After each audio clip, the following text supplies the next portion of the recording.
in a town like Rochester, when there's a new restaurant that opens up, it's like this shiny object in town, and the first few months everybody flocks it just to check it out and, you know, support and stuff like that. But as an entrepreneur on the other side, you don't really know your true numbers of where you're at because you're going through this honeymoon phase basically with your business. In Mandeville and Casson, in small towns, it's kind of the opposite, where you're battling upwards and you have to prove yourself. In a small town, part of the magic of it is everybody knows everybody, and you have that trust, and like all of a sudden a new entrepreneur shows up in town and you're from the big city nearby. We don't know you. Yes. So we're going to make steak in our backyard tonight. Well, it's been a real growth journey for you, and if you just had to, you know, talk to anybody that's looking at the restaurant industry, what would be some of the things that stand out to you as far as advice that you might recommend? Yeah, I would say to...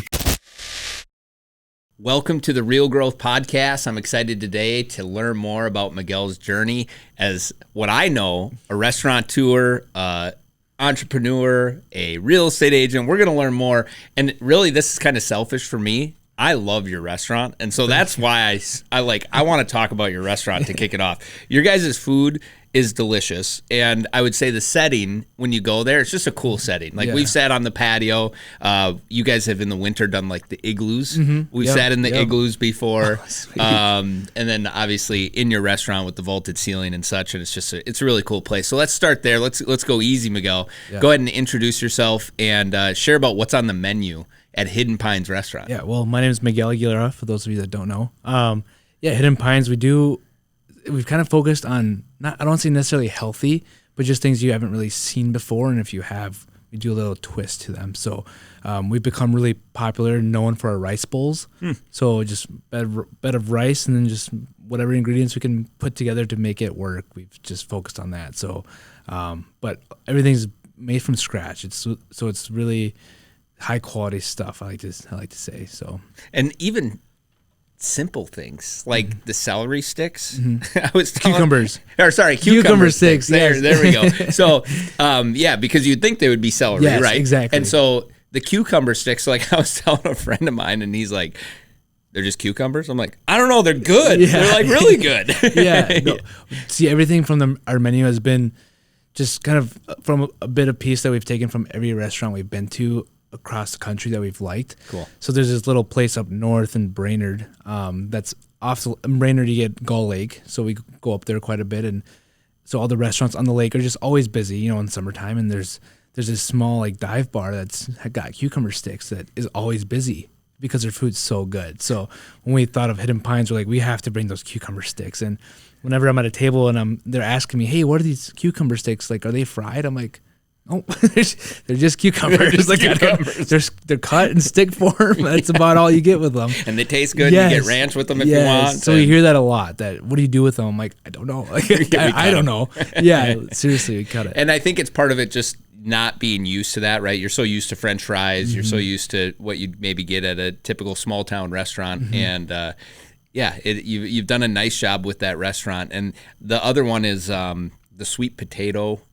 The dip. The dip, yes. So talk about that dip. What is that exactly? Well, it's a marshmallow based dip. So a lot of people, when they see it, it looks like ranch, but they're very surprised when they dip their fry in there and it's not ranch at all. Yeah. We've seen a 50-50 split. People either really love it and will die for it, or they just don't want anything to do with it. And it's just funny. But again, one of those things that was inspired by that restaurant up in Brainerd. They had a similar thing. We changed our recipe quite a bit, but just something different, something people don't expect on their plate. And now I feel like it's become a staple. If you have sweet fries anywhere, you want to have some sort of dip with your sweet fries. So, the marshmallow dip specifically. Yes. Can I buy it in a gallon exactly, container? Yes. So let's talk about this growth and this journey. Did you ever imagine you were going to own a restaurant? Was it ever a dream of yours of Danica's? Maybe share a little bit about Danica and how you guys met and getting into the restaurant business. So growing up, my dad worked for Victoria's restaurant, and my mom did too for quite some time. So I grew up kind of in the in the restaurant too. So from the age of 5, I remember being in the kitchen there, on summer break, and then I'd go down into the Subway, go to Dairy Queen and Carol's Corn, and I used to spend all my summers there. So I grew up in the business with my parents there. Mm-hmm. So, and I got to that point, that age where I just wanted to do nothing to do with the restaurant. I was like, I need to do something completely different. So I've done, you name it, I've probably done it. Like I used to sell suits at Men's Warehouse. I sold TVs at Best Buy, like anything you could think of. That wasn't the restaurant correct. business. Just something I was like, I needed something different here. But at some point, I went back to the restaurant, and then the idea for Tap House West End came about, and So you were working at Victoria's when Tap House West End was about to open. Okay. Yes, and Natalie had asked me if I would think about being a manager at Tap House West, and without hesitation, I was like, absolutely. Like, I'd love to be part of the whole process there. So we did that, and Danica worked at Downtown Tap House at the time. And so they were kind of making a team at West End to start with, and she was part of that team. So she was just a server at Tap House West. And I met her there, didn't even think much of it, and then all of a sudden one thing led to another, and people kind of connected us, and we started talking and dating, of course. And I was her manager, so I'm like, hey, you're not gonna get free shifts or good shifts. But no, long story short, I stepped down to become a server, and one summer we got offered the opportunity to go up north to Gull Lake and to be able to open up and help out at a restaurant up there. Both of you did? Both of us, because it was one of her college friends that had a connection. She just offered up, and we're like, well, Tap House West is going really well, and they got a good team, so we checked in with Christina and Natalie and see if that would be a good thing, and they were all on board, which was awesome. And isn't that cool yes. when you have like people that support your vision and yes. your dream in a work environment such as that, even if it doesn't directly benefit them? I mean, because you leaving, it's like, darn it. Yes. It's tough to find good people. Mm-hmm. Yeah, absolutely. But they supported you through that decision. Yes, and it was one thing where, we could have easily been like, hey, well, like, we're just going to go and whatever happens, happens. But it was very important for us to get their approval, because obviously they've been there for us since that time, till that time. So it was very important for us to make sure that they were good with us going before we made a commitment. And they were on board, which is an awesome feeling. So we went and worked. And what was that like? So like you went, did you have to find an apartment? Did you have to rent a house? No, so we're blessed in that part where Danica's parents had a cabin up there. Nice. And we just kind of stayed there for the summer. And so she's already familiar then with the Gull Lake area. Yes. And did she know the restaurant? Like, did she visit it when she was growing up? Yes, but it was different. And so it was like on a resort that had been going through its changes, in the restaurant from when she was a kid had gone through like 3 different owners and just changed, and just a lot of struggle. Mm-hmm. So we got up there, and I'm thinking like, okay, they're gonna ask me about menu items or like how to make a kitchen run better, and it just was not that at all. It was like, you're a server, and I'm like, oh, okay, like no problem, like, I'll help you serve if that's what you need of me. And then it was almost like one of those episodes of like Bar Rescue, if you've ever seen that, where you're just like, what is going on? Like, because you were coming from a high performing, busy yes. restaurant in Rochester, Minnesota. Yes. And again, I'll relate this a little bit to your restaurant now, small town Minnesota. Mm-hmm. Like, yep. there's just a different vibe to small town Minnesota. So there's a little bit of that going on, combined with the way they were probably running their business, as everybody does it different. Yeah, 100%. And to this day, even at our restaurant now, Danica and I look at each other sometimes. I'm like, oh, if Christina and Natalie were here, like what they would say in X situation. And it's like, we still use that to this day. And yes. We were up there. I'm like, great if they saw this. Yes, 100%. I'm like, if they saw this, they'd be like, what is going on? So long story short, we had the idea to open up a little food shack off the lake, but on the lake, really, but not connected to the restaurant. Okay. They had the space there that they used to sell ice cream out of. And so we were like, well, the restaurant gets really busy. It needs some sort of help during that busy time, but it's not, there's no amount of employees is going to make that go smoother. You just need an outlet somewhere. Mm-hmm. So they had this shack. We put a hood in there and everything, and put some, not like electrical kitchen equipment in there. And we were like selling burgers and tacos and stuff out of there. And during the summer months. How hot was it in this little shack? Really hot, because there's no fan. And there's a hood system that takes all the steam and grease out, but no fan. Open the window up and nothing. So it was it was one of those things where it's like, we learned a lot during that summer. Mm-hmm. We would, because it'd just be us two. We had no other employees to help us or coworkers. Which is kind of a cool thing, because it's not big, and it's like, right. There's no space for anybody else. Right.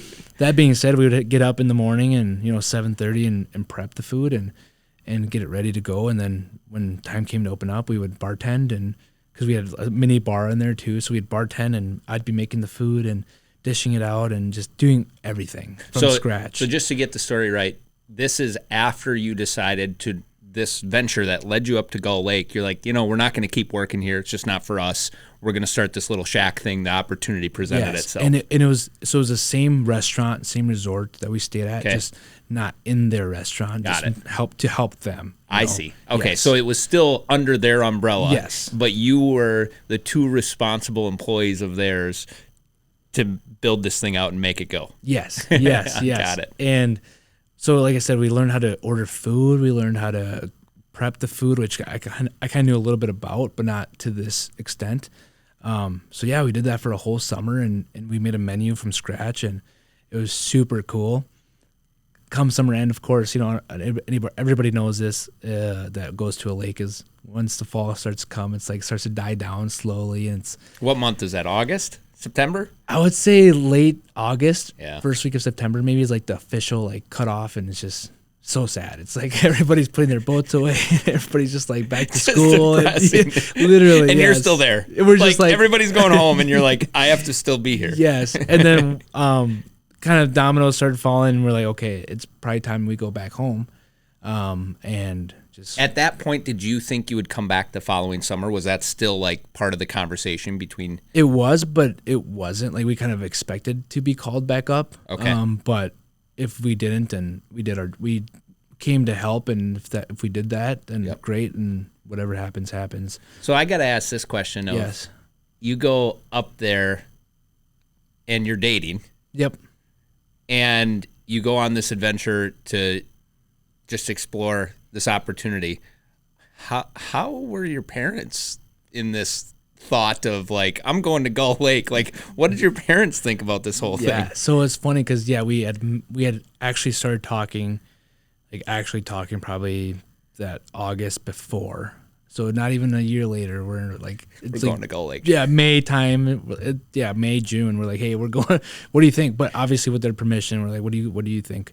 And both her parents and my parents are okay with it. I think it's one of those things where we've kind of earned their trust in that sense, just with what we've done in our lives and stuff. So, but yeah, we still look back to that to this day, and randomly I'll ask Lori, Danica's mom, like, Lori, why'd you guys let us go? Like, I'm just curious. Like, why would you even trust us to do that? And she goes, I don't know. Like, she's like, I can't give you an answer. I just said yes.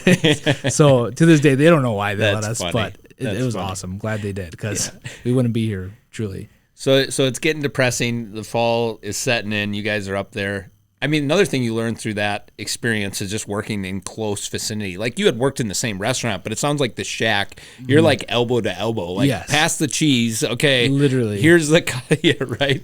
So, I mean, you really get used to working with each other in that environment. Yeah, and we learned a lot about each other that summer, which is good. But, they say working with family or friends is the hardest thing to do, and it truly is. But I think it kind of, if it's the right people, it pushes you to be better. Obviously you have your days where you're not agreeing on anything, and we went through those days too, where I was like, okay, maybe we should just stop. Like, what are we doing here? But we learned I think we learned that summer how to work with each other and what strengths we have and weaknesses, and how to play off those things. So fall's setting in, and like, were you intending on moving then back home? And I should ask this, like, home, is it Southeast Minnesota, Rochester for you? And for me, Rochester, for Danica, Mandeville. Okay. So yeah, we intend on coming back home. I kind of with a job lined up, or like hoping you can get your job back at a little bit of both. Okay. A little bit of both. Like, kind of. Christine and Allie reached out to me to see if I'd come back to Tap House, and unfortunately, just wasn't working correctly with scheduling and stuff like that. So I ended up not going back there, and actually worked for Danica's parents for that fall. And again, went from the easiest summer of my life to the hardest fall of my life, because they work in the construction field, and I'm outside in like negative 10-degree weather, and I'm like, what is going on? We're not in Gull Lake anymore. 100%, just reality check for me. But Danica went back to work at Tap House through the time we opened up the restaurant. So very cool. And I think that's one nice thing, and maybe you can touch on this about the restaurant industry, and I don't think it gets talked about enough. My father owns a small restaurant, Snappy Stop, and so it's been in my family, and I have friends that are in the restaurant business, and like you can build, whether you own or don't own, you can build a career in the restaurant industry, and you can make good money in the restaurant industry, and I mean, there's a job out there in many places. I think that's one unique thing the restaurant industry really provides is you can do it in so many places. So maybe talk a little bit about that, of like what the restaurant industry has kind of opened up for, you know, you in that point in your journey as a young professional. Yeah, well, absolutely. I think it's shown me a lot of skills, like how to deal with people, tough situations, how to, you know, really put away your feelings that you've had that day and go up to work that day and just, you know, again, from Victoria's, you could be serving and you're dealing with somebody that's just got some really bad news from Mayo, and you just got to put stuff aside and just be there for that person. So you've learned a lot of that.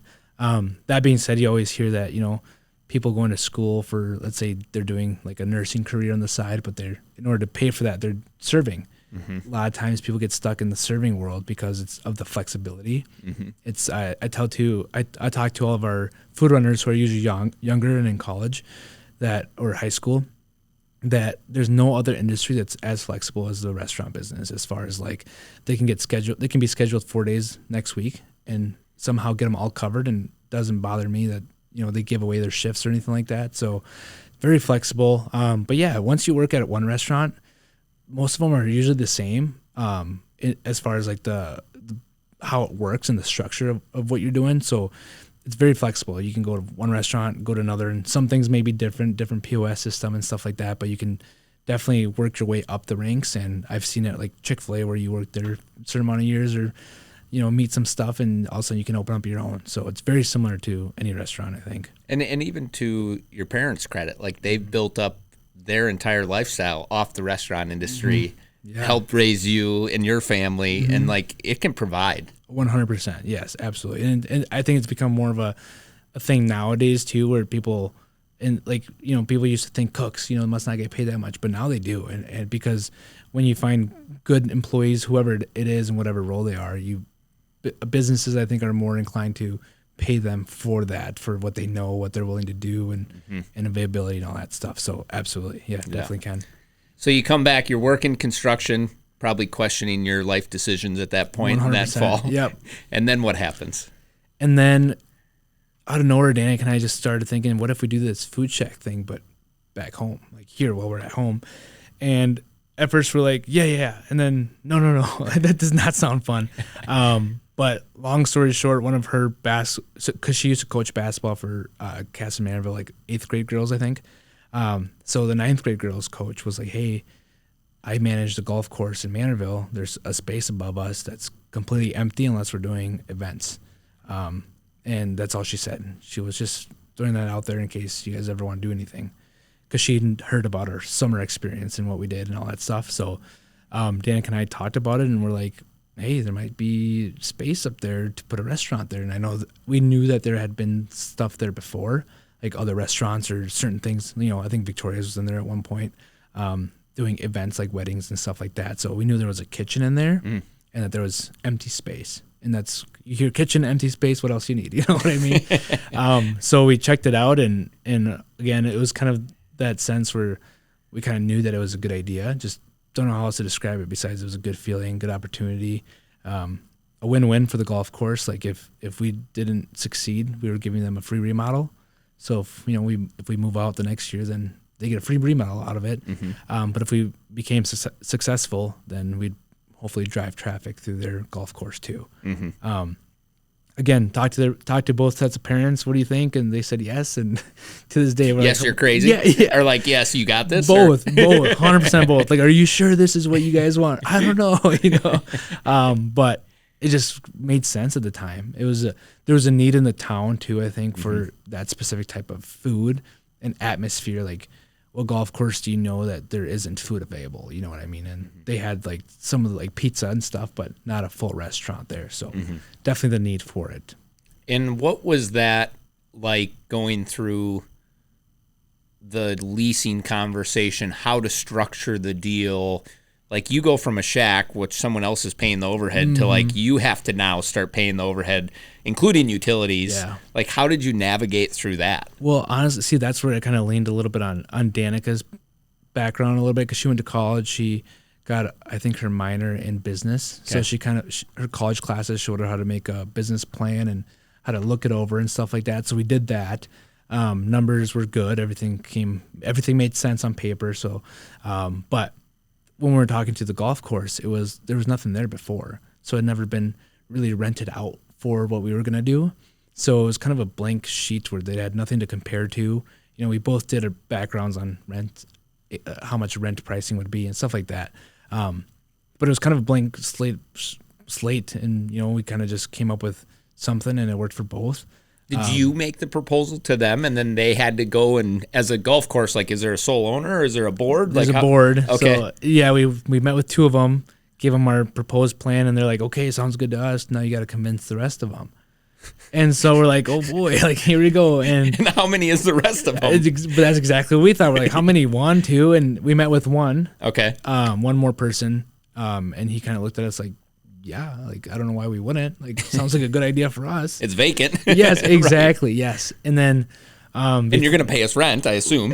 Exactly. Right. Yes. And before we finalized the deal, we got thrown into a little bit of a mix where there was 4 more people introduced. Interesting. To make this decision. The dynamics. Yes. And we're like, okay, where do these 4 people come from, you know? And it was tough to come up with like the final plan where everybody was happy, but nonetheless we did. And we had a lot of help. Again, it was kind of, I believe everything happens for a reason, and you meet people you meet people today that you don't know how, but in the future you're either going to be in business with them or do business with them, or somehow they're going to come back in your life. And it had been a coincidence, but Danica's parents used the same business lawyer that Natalie and Christine used. Okay. So he kind of helped us write up the plan because he had been through it before with Victoria's, and it's like, oh, you know, just the world comes around and it's so small. But with his help, we were able to come up with a good plan to present. And it was a lease, I assume. Yes. Cool. Yep. And if you want to share this, great. If you don't, it's up to you. But, you know, my question coming from the commercial real estate background is like, you're early on in this venture. You got to pay the money to fix this all up. You're like, we're going to do this. How do you decide how long of a lease you're going to do?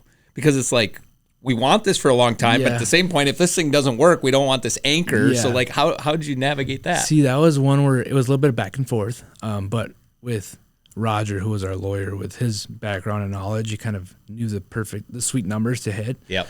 A little long, but not too long. Yes. A little short. I believe the way we structured the deal was the lease was a 1-year lease. So at this point, we had already remodeled it, and we would have a year to basically get into some sort of routine, and truly takes a year to see like your business and where you're at. It was tied into it.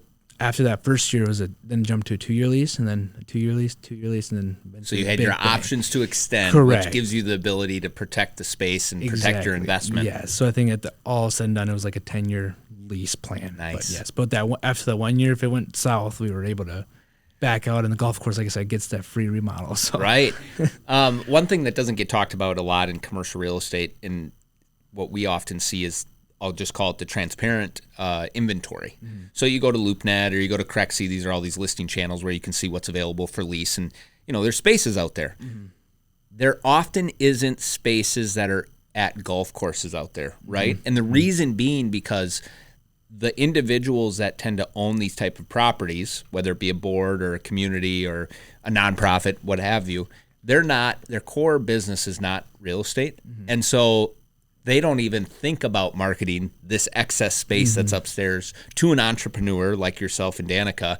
And so there is kind of this off-market commercial real estate inventory that exists around the country, frankly, that it takes entrepreneurs like yourself and the right connections to help put the pieces together to unlock a business can be opened in this space. And I've seen it, and just on golf courses specifically, they're a great place for entrepreneurs to get a start because they have already customers coming through the front door. Those customers tend to have some disposable income that they're willing to spend on food specifically or other things, drinks, you name it. And they've made the investment in the clubhouse, but no one that's involved with the clubhouse has either restaurant experience or wants to go down this restaurant path. So it's cool that you were able to unlock that opportunity. And, you know, I hope it stays there for 100 years, but the life of business, you never know. Yeah. And you've now proven that it can be a place that small business can actually start, succeed, and grow. And so you have kind of set this place up for the next entrepreneur when that time comes. Yeah. And it's just fun to see how commercial real estate evolves through that journey. Yeah, and like kind of like you said, it's something that nobody really realizes is there, or an opportunity. And ever since we opened up, we've heard of more cases like ours where restaurants have gone into golf courses, and you know, there's been a couple opportunities that came up to us about doing that again. Yep. Like, I don't know if we can do it this close, you know, or this soon to when we did Hidden Pines, but there's so many opportunities specifically at golf courses with restaurants going in there, and you know, I think it's super cool market. So one of the struggles I see, and I'll relate it to hotels, the public doesn't often think about the restaurant as a place they can go, or it doesn't come top of mind as a place where they'll go out for the night, because they relate it to the golf course and they don't relate it to a restaurant. Yes. Right. So that brings me down the topic of your name. Like how did that come to be, and what have you done as an entrepreneur to help bring attention to your restaurant, to let people know, hey, we're not just the golf course. Like, you don't need to be a golfer to come here. Right. Yes. Honestly, it was one of those things where the first thing we thought of when that space was available, and where if you've ever been to Zumber Valley Golf Course, where it is, how you get there, it's like kind of a windy road if you go one way, and it's kind of hidden, tucked back. So the first few times where we were discussing the idea with friends and family, they were like, oh, it's almost like a little hidden gem back there. Like, that's what literally the two words people kept using is hidden gem. And, you know, Hidden Gem Bar and Grill doesn't sound as good as Hidden Pines. And sounds like a place I don't know if I want to go to. Exactly. And so with the help of Jay Hyam, who's helped us kind of design the logo and come up with the name, we're like, hey, I really like the name Hidden, and, you know, I like pine trees, and there's a lot of trees, or, you know, just told them there's a lot of trees around. Help us come up with something. And out of nowhere, we got a name, Hidden Pines, and a bunch of logos, and just fell in love. And we're like, that's perfect, but we have to add some sort of bar and grill or something, because then people are going to be like, it's just a golf course. The golf course is Hidden Pines. Exactly, right. Yes. But yeah, it's been, the first year was I've always said this to people that ask, and, you know, in a town like Rochester, where, you know, I'm from here, and it's like when there's a new restaurant that opens up, it's like this shiny object in town, and the first few months everybody flocks it just to check it out and, you know, support and stuff like that. But as an entrepreneur on the other side, you don't really know your true numbers of where you're at, because you're going through this honeymoon phase basically with your business.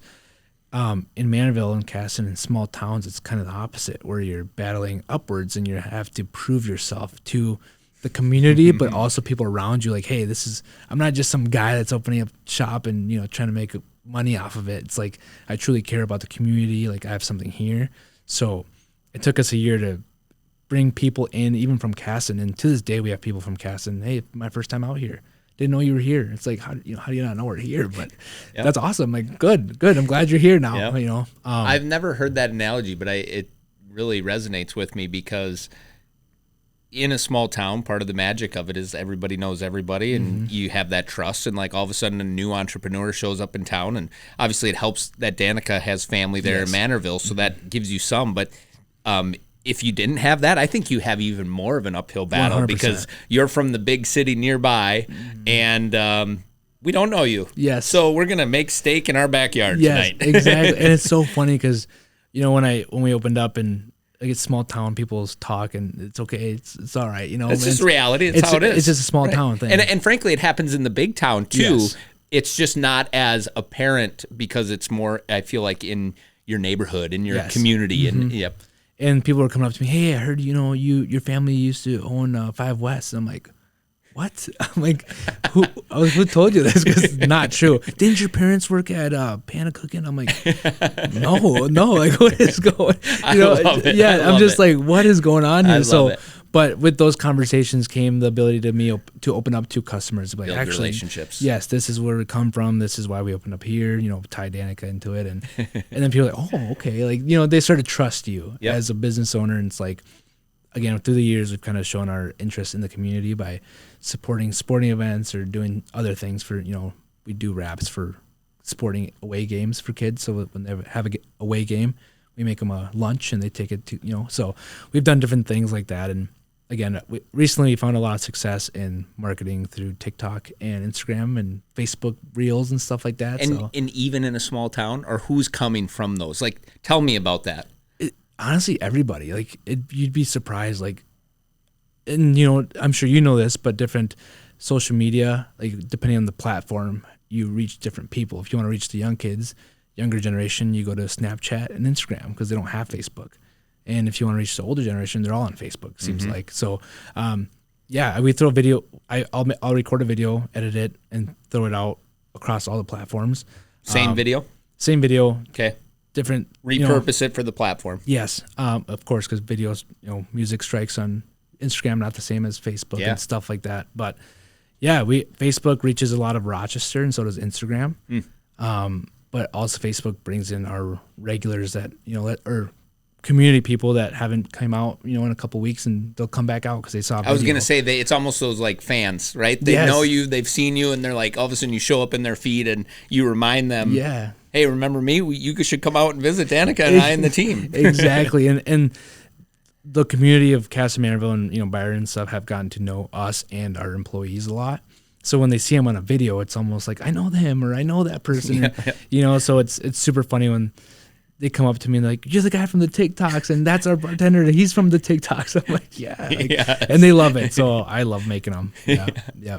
And we talked a little bit about this off camera, but the ebbs and flows of making them. So talk about that. As an entrepreneur, you have so much to do. You got to open the restaurant, order the food. You got to make sure it's staffed, and then you got to go make some TikToks. Apparently, like, come on, man.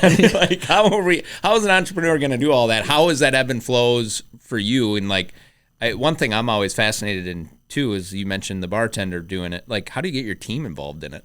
I think it's one of those things where I had the idea. I don't know where it started, but I just saw a video as I was scrolling Instagram, and it had to do with a restaurant. And I just sat there and laughed. And I'm like, this is amazing. Like, we could do this with our people. So I did. I, got my phone and set up a tripod, and we filmed it. And at first my staff's like, what are you doing? Like, what's going on?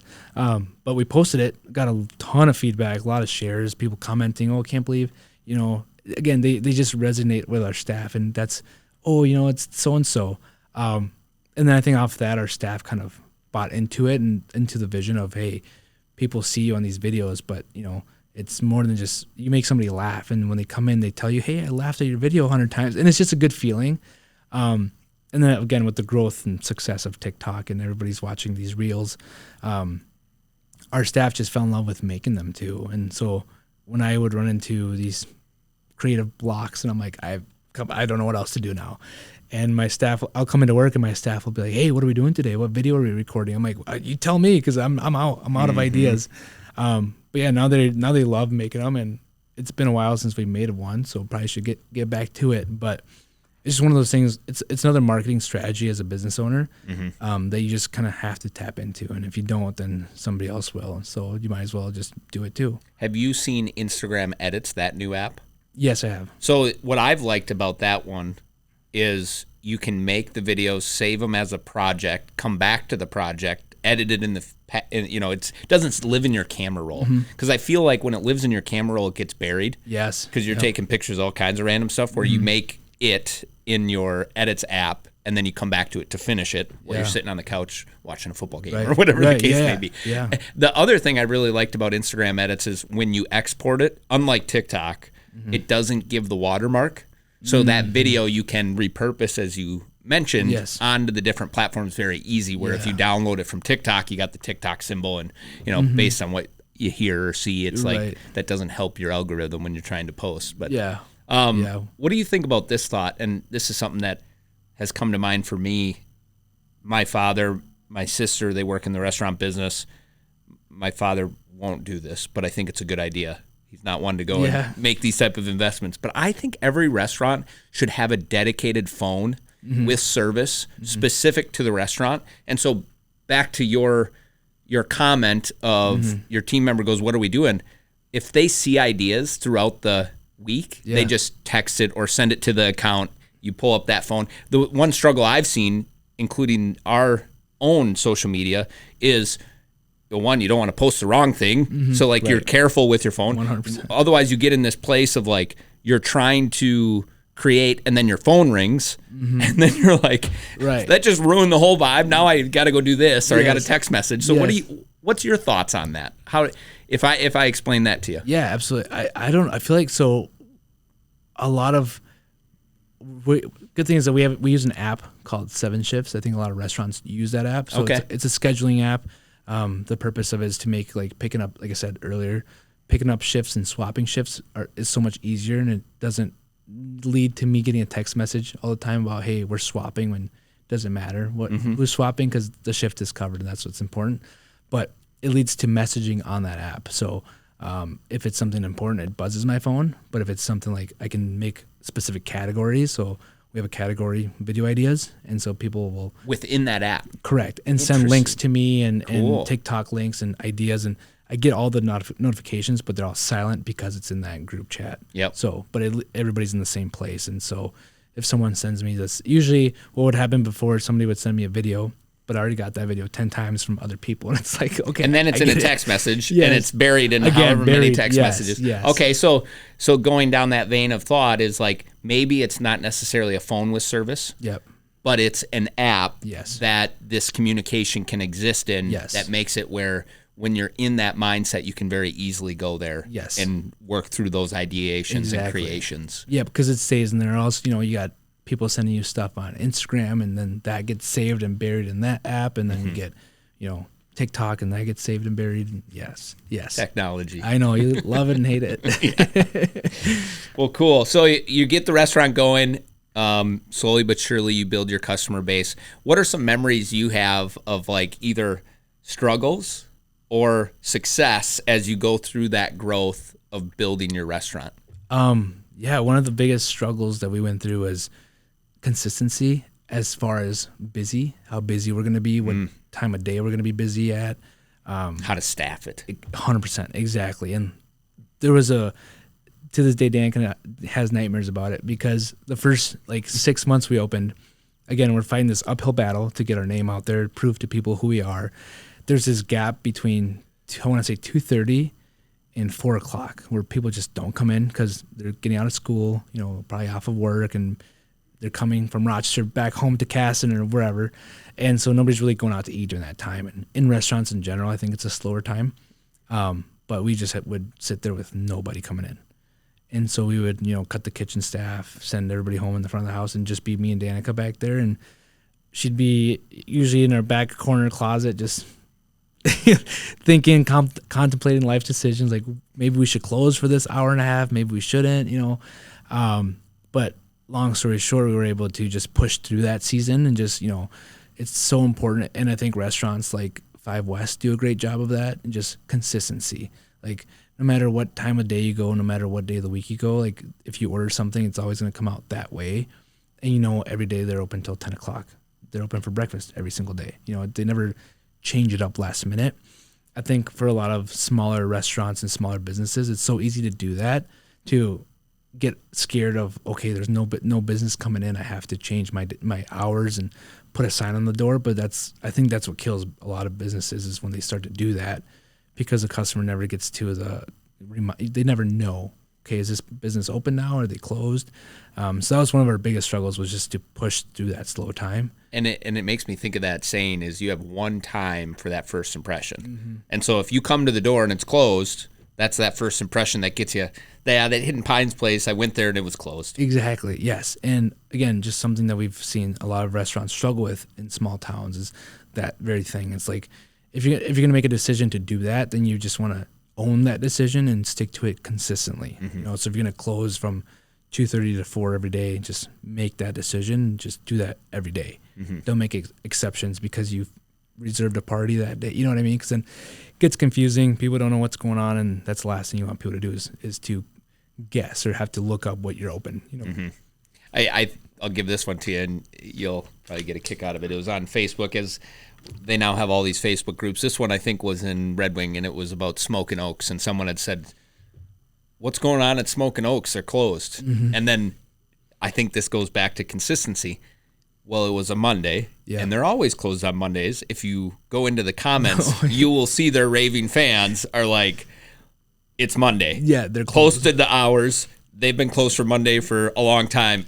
And then the fans all come in and comment all that stuff. Exactly. And it's like, because they built up that reputation that that's our day off, and even the customers know that, which was cool to see. Exactly. Because very quickly on the internet, as we know, it could get twisted into many things. Yes. And it was like, no, the consistency shines through of this restaurant owner has been closed on Mondays for looks like years based on the comments. Yes, and when you do make that decision either to close or to stay open and just push through, even if to this day from 2:30 to 4 we were dead, just nothing coming in, we'd still be open because it's just easier that way, And thankfully, ever since we made that decision, people come in all the time now from 2:30 to 4, and they know that we're going to be open. And usually it's golfers coming in after their round of golf because, golf courses are slow at that time of day because they're busy in school, in the summertime especially. So it's definitely paid dividends to be open from that time. So that was one of your struggles. How about just something that stands out as a success, whether it was a customer saying something or just that feeling when you're like, you and Danica are like, I think we're onto something. Yeah. What comes to mind? I think the biggest thing for us is finding the value of, I don't want to say not only employees, but the customer. So we've created a business and a restaurant where our employees feel valued. And that's just been such a great feeling because, I'll get invited to my staff's kids' football game. It's the fourth grader playing football for the first year. And it's like, I love to go to that stuff because I like to show that, hey, like, you work for me and you work really hard and dedicate your time. And I'm willing to do the same for you on the back end.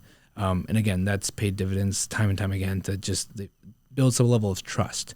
In the same way with customers and guests coming in, it's like, we know our restaurant's not perfect. It's far from, but we definitely hear their opinions and their advice. So if they're ever like, hey, you should do, beef tacos, it's like, that might sound like the dumbest idea to me, but all of a sudden I'll put it out there and it's like, people love it. And it's like, so we really like pay attention to what people are saying, what they're wanting. Because at the end of the day, without those two roles, you could have the employees be really good, but no customers because you don't care about them, or you could have customers that you care about so much and you do everything for, but your employees don't feel valued and then you start to lose one. So I think that's been our biggest success is that we found that you need both of those to be happy and working great together. So.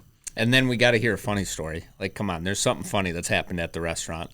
One that, since we're in this time of year, every year doesn't fail that we get a phone call, people asking to reserve our Igloos. And towards the end of the season, when spring comes around, people want to reserve the Igloos still. And they're like, hey, we had a phone call every year. Again, does not fail. We'll get a phone call and be like, hey, just wondering if I'm able to reserve your Igloo for, late February. Yeah, absolutely. Like, what time? What are you thinking? And he goes, wait. Do they melt? Like, are they going to be melted by the time if it's a warm spring? And I'm just like, nope, they're not real Igloos. Like, they're not made out of ice. Like, you're not hand making these Igloos? Come on, Miguel. So I'm like, no, I promise you, you'll be fine. And they're like, oh, okay. Just making sure. And it's just so funny because I'm just on the phone like. I like it. Yeah, so it's great. I feel like there's a TikTok in itself of you have to be like, this year we're going to the real Igloo and start making it and then get like 3 blocks up and be like, nah, we're just going back to this is way too much work. Yeah, exactly. It's so shocking. Sometimes I think it's the same person calling back and asking. I'm like, you're just doing this now, but it's so fun. Yeah. It's so funny. Now you're messing with me. That's great. Yeah. One thing I want to talk on is, so your entrepreneurial journey obviously is, we've explored, is the restaurant business, but at some point in this journey, you and Danica both get your real estate license. Mm-hmm. So talk about that. Like, what is leading you down that path? And yeah. Well, I think a lot of it kind of goes back to Natalie. A lot of my life does. Because one day, again, I was just frustrated in the restaurant world when I was like 18, 17. And Natalie looks at me and she goes, like, you'd be really good at, you're good with people. I think you'd really make a good realtor and just, real estate related, something in that world. Mm. And at the time, I kind of took it as like a grain of salt and just like, okay, thank you. Appreciate you telling me that. It means a lot, especially coming from her. And then a couple of years later, I'm just like, hey, maybe I should just give it a shot and see what happens. And how old are you at that point? Probably about 20, 21 or so. So were you working in Gull Lake? Were you working in Rochester? So I got my license before I left for Gull Lake. Okay. So kind of the same time that Tap House started opening up is when I got my license. Again, put it on the back burner when I did finally get it because Tap House was open and had to focus on that. And then Gull Lake happened, and again, just was putting it on the back burner, but I had my license. Came back home, and during that time I was working in the construction field. I was like, okay, let's try this real estate thing now because that's construction is not for me. You know, shout out to those guys that do it because a lot of respect for them. And the restaurant opportunity of Hidden Pines had not popped up at that point. Yes, so I'm starting to put time and energy into real estate, and I've always loved. I mean, you hear all the time, you know, people get into real estate because they watch the shows and I watched Selling Sunset, and you know that's what it's gonna be like, and it's not at all, nothing similar to it. So Selling Castle, let's go. Exactly. So, but I've always loved honestly those shows and just the thought of helping somebody, you know, buy a home more so, not like a cashier, you know, somebody's not picking out what they want and you're just checking them on, but you know, it's a big decision. Yes, and there's so much joy in that big decision. 100%. You know, there's also struggle and Let's just talk about the joy. Yes, exactly. So, but yeah, it's just to be part of that for somebody. It's honestly the best feeling ever. So I truly just love the business itself. I love the helping people in general. So, got into it and started with Pursuit Real Estate Group, who kind of taught me a lot of what I knew at the time. And it was less, I want to say, scary for me because smaller company, you know, kind of few agents here and there. So it's not like I'm being thrown into the fire at, you know, one of the bigger brokerages. But no, it was awesome. I wouldn't have been as far as I am now without Pursuit. So I worked there for, I want to say, a couple of years maybe. And then a year and a half ago or so, I signed up with Dwell Realty Group, so I've been with Dwell since. And they're local here in Rochester? Local as well, and I just love local, you know. So, no, I love everything about them that they represent and stuff, and you still get that local feeling, so it's not like you're almost detached from people. You can let them know, hey, we're local, so, you know, we have the ability to be flexible here and there, you know. So, and same thing in Pursuit was just every agent there truly works with each other, and it doesn't feel competitive. It feels like you're helping each other. And so I just loved it. And, you know, back to Danica, it's like we've worked really good together all the time. We either work really well at the time or, you know, we're just not not seeing eye to eye. But again, it just helps you build each other up and stuff. So randomly I was like, Danica, what if you get your license too? Because a lot of times I'll be helping couples and, you know, the guys or the husbands will be like, hey, what about a man cave down here? I'm like, yes. And then the wife's looking at me like, no. And I'm like, who do I make happy here? You know? So I'm like, Danica, I need help. You know, you get one side. Usually she agrees with one side or the other, and I'll agree with the other side, and it's perfect. But so I'm curious how that balance works it's another business at the end of the day. And how do you balance both? And, you know, what are you doing to balance both? I think it's one of those things again where when we opened up, just wasn't in our mindset. We kind of had to put it in the back burner for that time. Because you still had your license, but you're like, I'm not going to go show houses full time. Yes, I don't have the time. Yeah, and at that point, like my thought process was, it's unfair for my staff to put them in a crunch situation like that if I do have to leave, but also for the client that I'm helping. And if they want to see a house and it's a Friday night, you know, and I'm in the kitchen and I can't, that's not fair for them too. And they deserve someone that's able to give them that attention. But ever since then, we've been able to build our team at Hidden Pines, and we have managers now in place. And so if I ever have to leave last minute, the restaurant doesn't revolve around me or Danica. You know, we help it, but a lot of it's because of the employees that work there. So, which relates back to, in my own mind, and how you explained it is Tap House West End. Yes. You know, it's like you built up that team, and so you kind of got to that place with Hidden Pines where you have a good team to be able to delegate and continually grow. Exactly, and absolutely. And having Danica there too, like, you know, business partner like her, and it's like, hey, if I have a showing that wants to be, if I have a client requesting a showing like in an hour or whatever it is, and Danica, go, you know, it's a priority now for sure. So it's definitely helps that we're in a restaurant business that's very flexible. But yeah, now we're able to also incorporate that and do that full time too. And what do you like about the real estate business that is different than the restaurant business? I know you mentioned the transaction and just how big it is for some people, but just even more, just like, what is it about real estate that stands out? Honestly, I think it's about teaching. I love to teach people what I know, and obviously I don't know everything about real estate, and I'm sure I'll learn more as I go. But it's just about teaching that first home buyer like what they're truly investing in, and the purpose of a home. It's not just to have a place to live, but also to build equity and build for the future, and to explain to them different types of programs and what's available, what decision to make, or how to make their decision easier to make. That's something that, I can't get from the restaurant business. I can't, tell someone, hey, you should go with this burger over that burger. It's not that You'll big. Be way healthier. Exactly. Come back to me in 7 days and watch. Yeah, exactly. So real estate is just, again, about teaching. I love to help people, and I feel like I really, truly am teaching somebody, something sometimes. And again, I learn a lot too from, I've helped clients that are electricians, and, they're teaching me about what electrical panel in a home does. And I'm like, hey, I love it. I love to learn. So definitely. And I think the other piece is, as you mentioned personally, that stands out to me is the equity. Like, you can build a nest egg wealth savings through real estate.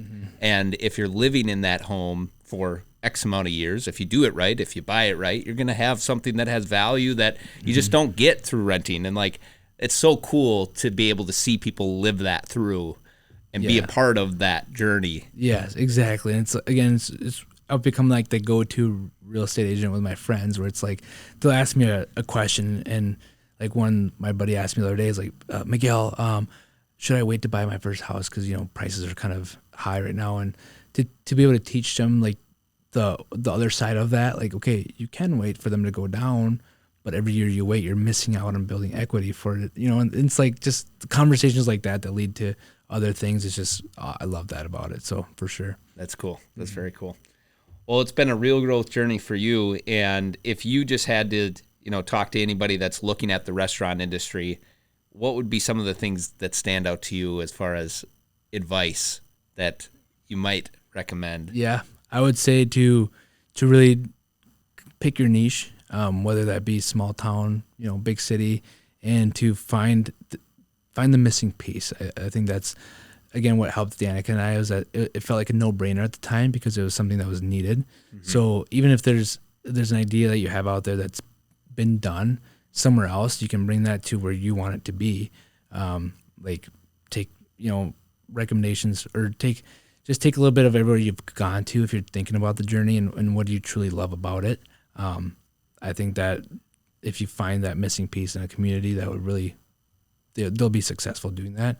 And on top of that, just being able to remember that without customers and guests coming in and employees working for you, everything else doesn't matter. You can be making profit like crazy, but you don't have any of the other two, and it doesn't matter. You know what I mean? So truly focus on customers first and employees second, and then yourself last, unfortunately. But yeah, that will get you through the hard days. Will make you wake up the next day, not wanting to, not wanting to go do something else. Exactly. Yes. Yes. That's awesome. Well, thank you, Miguel. Thank you for joining and sharing about your journey. And it's just awesome to learn more about Hidden Pines. And I honestly cannot wait to get back there and have some food. It's been too long, probably been a month, and I need to get back. For those that are interested in stopping at Hidden Pines, what are your hours? And maybe what is one of the seasonal things that they can find on the menu right now that they definitely need to check out? Yeah, so hours vary a little bit, but we are open every day at 11. Okay. Monday, Sunday, we're closed at 8, but every other day for sure, 9 o'clock. Something on the menu that's very popular right now is our rice bowls. Like I said, if we have any sort of bowl, gotta try it. People. And what's in it? It's just cilantro lime rice that we do. Right now we have a fajita and a nacho bowl that's really popular that people love, and I'm sure next month we'll have another bowl. And it's like and give us ideas. We love ideas, seriously.